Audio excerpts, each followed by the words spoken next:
Hello and welcome to my video. This is Aquila Musonda and I'm going to be breaking down my work in digital music studio production. Okay, so it says as a studio assistant on internship, you have been asked by a record mixing engineer to prepare a song, recorded tracks for mixing, demonstrate all necessary audio production techniques on the task to ensure industry standard results. Question 1 actually asks us to do audio clip editing, time correction, pitch correction. And then question 2, we have to do tonal processing, dynamic processing, and effects processing. The first thing that I did with this project is I began with the time correction.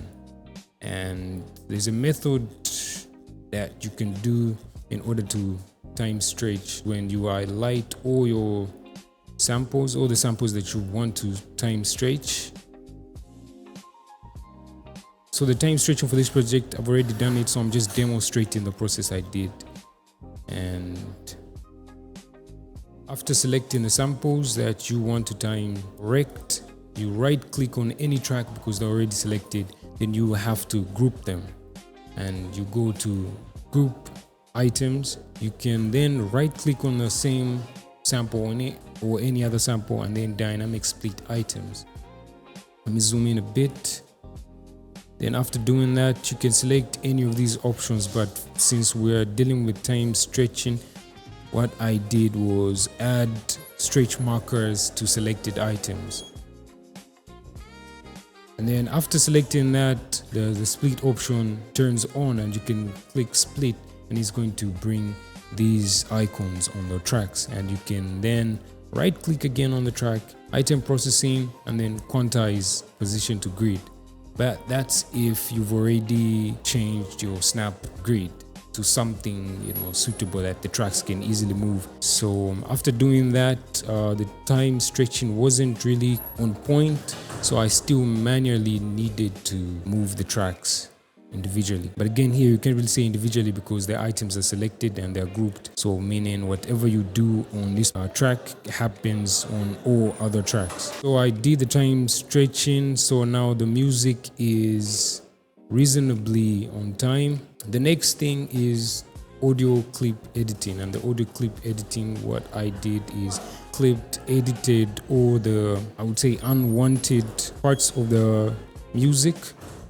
As you can see here in the intro, I've cut some of these, and these samples are the drums. So the music starts with the vocals. So this is the beginning of the music and starts with the vocals and the piano, and the drums come in. So after doing that, I went ahead and did my pitch correction, and the pitch correction I did it on the vocals. The music was in the G scale major. These are my settings. Speed return is at 32. Humanize is at 40%. I didn't want the auto-tune to do too much work, so that it takes the whole live feel from the whole mix. The natural vibrato is at 1.8. The pitch amount, I put it 30% only. Then amplitude amount 10%. After doing the pitch correction, I went ahead and proceeded to question 2, the tonal processing, dynamic processing, and effects processing. So the tonal processing is where now I work on the EQs just to really cut unwanted frequencies and then boost the wanted frequencies, basically, or maybe to boost them up so that they are a bit more present. This is my EQ for the vocal, so what I can do is just mute this for now. So go here and we can play it from the start, or maybe we can play it together with a piano. So we can solo the piano. And in the first small hours of morning that hold the evening's hand, a mind continues sifting thoughts like an hourglass sifting sand. The night sky rocks. So we can bypass this by clicking the effect off so we can hear the before and after.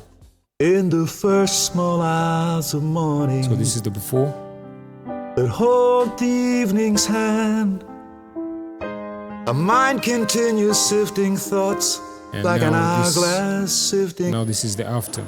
And then the other thing that I did was add some compression to this. But before adding the compression, the EQ and the auto-tune, I first gated so that we try our best to cancel out all the unwanted background noises. So as you can see, my gate open is at 39.0 and then my gate close is at 42.0. Attack at 2, release at 100, hold at 0.01. And then obviously our auto tune and then our EQ, then our compression. And as you can see, my compression, my threshold is at negative 42.0. And then my ratio is at 3, my knee at 35%, attack at 3.39 milliseconds, and then the release is at 50.2 milliseconds. So we can turn off all the effects so we can hear the before and after. In the first small hours of morning that hold the evening's hand, a mind continues sifting thoughts like an hourglass sifting sand.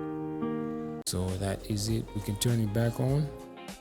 In the first small hours of morning that hold the evening's hand, a mind continues sifting thoughts like an hourglass sifting sand. And then we did our effects processing right here by sending the vocal sample to a reverb channel.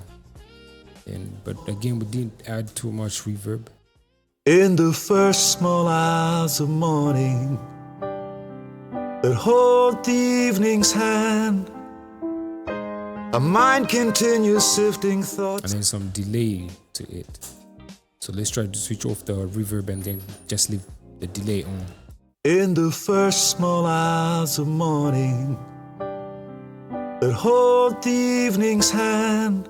So the delay that I added was a slapback delay. It's not too present, but it's there and it's doing a great job. In the first small hours of morning that hold the evening's hand, a mind continues sifting thoughts like an hourglass sifting sand. The other thing I did was just to go to all the samples and then play around with the amplitude of the music instruments, boost up what we need and what we don't need, or what I thought was not necessary to add or reduce. As you can see here, first I've got my EQ for my kick. And solo this, and we can go to where the kick comes in. We can start from here.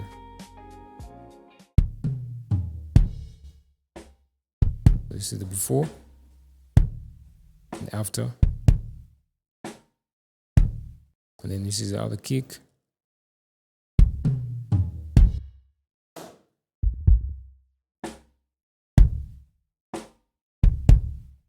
So the first kick is working in a way that is providing some high frequencies to the mix, and then the sub kick is adding more of the low end, so I had to balance between these two and make one slightly louder and then one slightly not loud. So then we've got our snare, top and bottom. So there's a gate on the snare. This is the gate.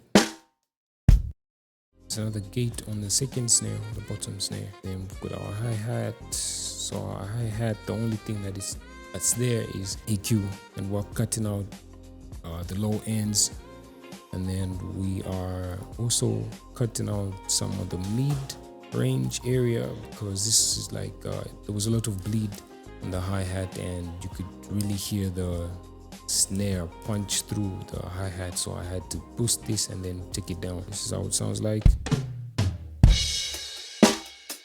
We've got our tones. So what I added on all the tones was a gate. Okay, so we can turn on our other tone and cymbal. Even though the cymbals come in a bit later, but here. Can actually bring them down a bit to about 4.07 decibels.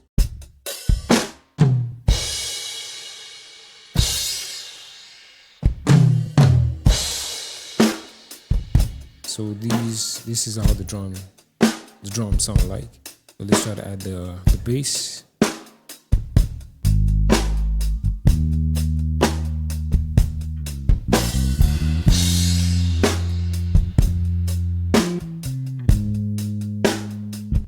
other instruments like the piano, the guitars, strings, the brass section.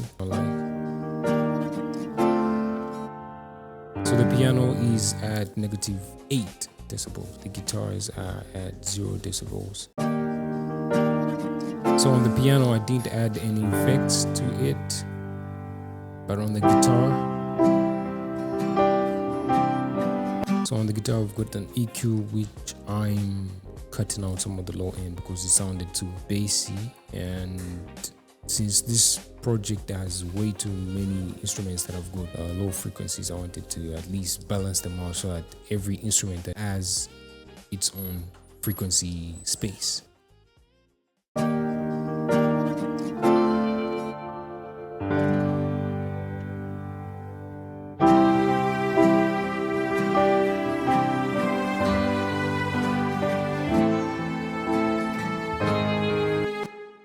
Solo all these. Let's play this part.